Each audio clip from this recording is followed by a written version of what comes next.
Welcome back to the Keiser Report. I'm Max Keiser. Time now to go to Amsterdam and speak with Jaromil, an artist, theorist, and programmer. With his research, he seeks to overcome restrictions and borders, whether economic, social, or scientific. Jaromil, welcome to the Keiser Report. Thank you, Max. All right, Jaromil, Western civilization, you write, is characterized by three foremost taboos: sex, death, and money. So let's talk about money. We met you at the Bitcoin conference, so let's talk Bitcoin first. Is Bitcoin a Rube Goldberg machine for buying electricity? Well, Max, you see, that was one of the first arguments that actually I started thinking of. Why do we mine using all that electricity? And I quickly understood when I thought where that energy exactly goes. You see that Bitcoin uses all that energy to make the algorithm stronger, to make it hard to counterfeit. And it pulls it out of an amount of peers that want to participate into that mining. On the other side, if we look at state currencies, how they do authenticate themselves and how they can keep it hard to counterfeit, they use very thick walls and a large building and armed guards on the perimeter. So I would say that it's a way better trade-off what Bitcoins does, pooling all that energy to a large network of peers.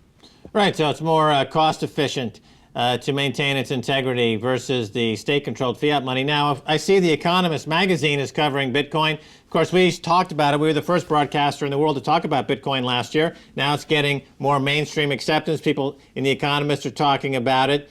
And talk about how the system's integrity is maintained in Bitcoin compared, expand on that theme a little bit. We already know that electricity is used, as you pointed out, more efficiently. How else is the integrity maintained? Part of the cryptology? How do the solving of the crypto currencies create the value through cryptocurrency mining, etc.?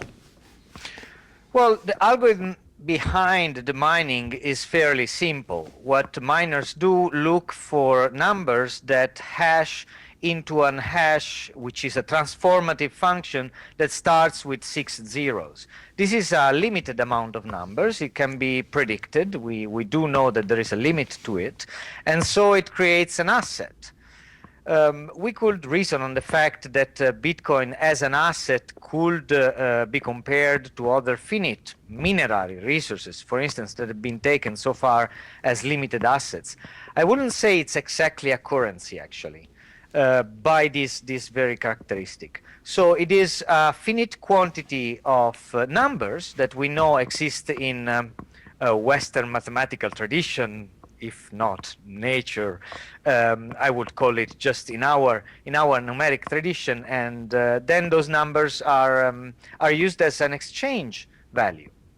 Right. Well, looking at Friedrich Hayek's definition of currencies, then Bitcoin would qualify as a currency. And I think this is what have people excited around the world, is that Hayek talked about competing currencies, and that was considered radical and probably never happened. But now we have a situation due to the frictionless digital economy of a newborn currency like Bitcoin emerging from cyberspace alongside other inventive currencies now in the UK. We have the Bristol pound and others. But I wanted to return for a second to this hashing that you talk about in terms of the mining. You say that there are numbers out there that begin with 6 zeros, and that the mining commences based on locating these numbers. Just, I don't want to spend a huge amount of time on this, but just a little bit more in terms of how that works. There is a fair amount of code around that, and it uses a lot of bit shifting and actually tricks to elaborate a Genesis code, which is the origin of the chain, of the blockchain, into a chain of transactions. So after things get mined, after money or bitcoins get found, after these components of the assets, these parts get found, then users can actually exchange them, so trade them through contracts.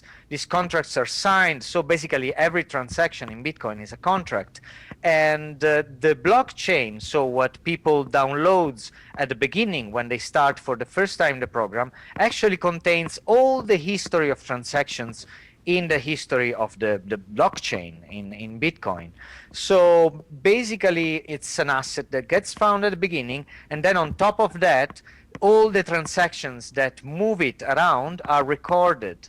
They are recorded against pseudonymical numbers. Actually, I would argue that the claim that Bitcoin is anonymous is not true. Bitcoin can be anonymous as anything else that can be actually passed through a TCP/IP addresses on the internet. But then you have to use Tor, and you have to use a lot of measures to actually ensure that your connection is anonymous and is not tracked to a certain location in the world where your ADSL or the access point is. So basically, it's a pseudonymic transaction against certain numbers of accounts that that actually, well, exchanges a contract about who gets, who mines, who mined that value, who gets it, and who is trading it for. Yeah, it sounds a bit like an enormous virtual charm bracelet. Actually, it's a fascinating characteristic, I think, of Bitcoin. It's called triple signed accounting, and I believe what Bitcoin really is in front of the world at large, and not just as us hackers that created it. It's a revolution in accounting science. Yeah, there's a notion here called triple accounting. We know what double accounting is. You know, double accounting and double entry bookkeeping, et cetera, was the beginning of modern economics to a large extent. 500 years ago in Italy, this began. Now we've got a concept called triple accounting. Talk about it. Well, I'm not really an expert into that, and actually there are books to be read, and I'm engaging them, and I hope to make sense out of it after at least a year of study that I'm engaging in my PhD. But basically, I would like just to mention that the double accounting system, the double book, which was created in 1496 by a friar, at least he described it and poses the basis for the market, how it was running at that time in Venice. Luca Pacioli was his name. Then that it's still holding on as the main way we use to make sure that there are no duplicates in what we pay and what we get paid.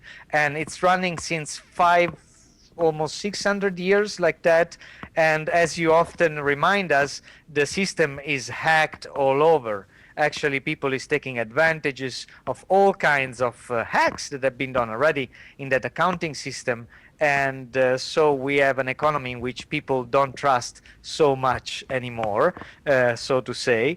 And I think creating a new accounting system in which people actually can trust, can trust better, then it can make things better for the communities around. When we talk about accounting, we talk about labor, we talk about people time. It's not anymore just clicking around or being able to send money from one computer to the other. It's probably much more what we are looking at. Right, that notion of accounting is very important. There's only the big four accounting firms left. There were double that number not too long ago, but every few years one of them gets embroiled in a major accounting scandal, whether it's Arthur Andersen and Enron, that blows up those firms, and then they become too big to fail. They become monopolists in their own right, and there's a huge outcry that maybe at the center of this global financial crisis is not the fund managers, it's not the banksters, it could be the accountants who are submitting these reports on a quarterly basis, giving their blessing to the balance sheets of these banks and corporations when they knowingly, fraudulently cook the books. We've talked about that many times. Now, in the latest edition of The Economist, as I just mentioned, they talk about Bitcoin, and here's a quote: "It turns out that a currency can thrive even when no one is making laws for it." So what are your thoughts on this? Is it better for a currency to remain completely outside of the current legal system, Jaromil? It's something that we have to negotiate and something that we have to find out and discover. For sure, to have a smaller economy, it makes that economy weaker in a way, but also more integral. I think the clash is on values right now. We are standing at a point in history in which we don't, the market doesn't reflect anymore the values that participants would like to see in it. So people drop out and invent their own tools. I think the ultimately good thing to have is an alternative. An alternative because at least it sends a signal to these monopolies and to this fraudulent, too big to fail apparata, that if they continue doing like that, if they don't listen, then people will go another way. Whether the people will need to do that or not, that's, I think, an articulated negotiation that we have to unfold in history. Right. There is a bit of contention now in the Bitcoin community whether to stay completely outside of the current legal framework or to risk being subsumed by it and thus be corrupted by it, as now we see wide-scale corruption throughout the entire global economy. Now, our current financial and monetary systems are filled with all sorts of laws, and yet as the financial system has proven, they lack any integrity. And into the void comes Bitcoin. But what other disruptive technologies and currencies do you see challenging old economic and monetary orthodoxy, Jaromil? Bitcoin is the most notable example, and any other instance that I know of is not emphasizing on currency. I think that the movements of Transition Town, for instance, have started from the very roots, food and food production, and all what's behind it, which is transport and oil. So you see, these are, I think, the movements that actually pointed out the first instance of exodus, if we want to call it like that, from the worldwide economy, in the moment in which it didn't want to respect the way they felt like producing food and eating it. So we have communities like the transition towns, many of them in England, that have constituted also their little money without using high technology for it. US pounds, Nopes here in the Netherlands, in many other places of the world, there are this kind of currency, voucher-like currencies.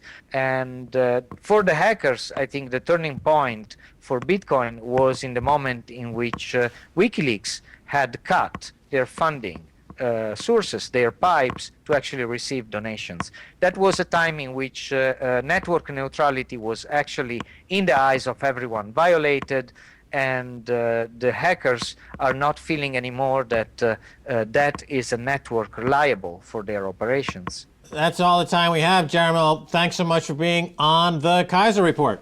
Thank you a lot. Ciao, Max. Ciao, Stacy. All right, and that's going to do it for this edition of the Keiser Report with me, Max Keiser, and Stacy Herbert. I want to thank my guest, Jaromil. If you want to send me an email, please do so at keiserreport@rttv.ru. Until next time, Max Keiser saying bye, y'all.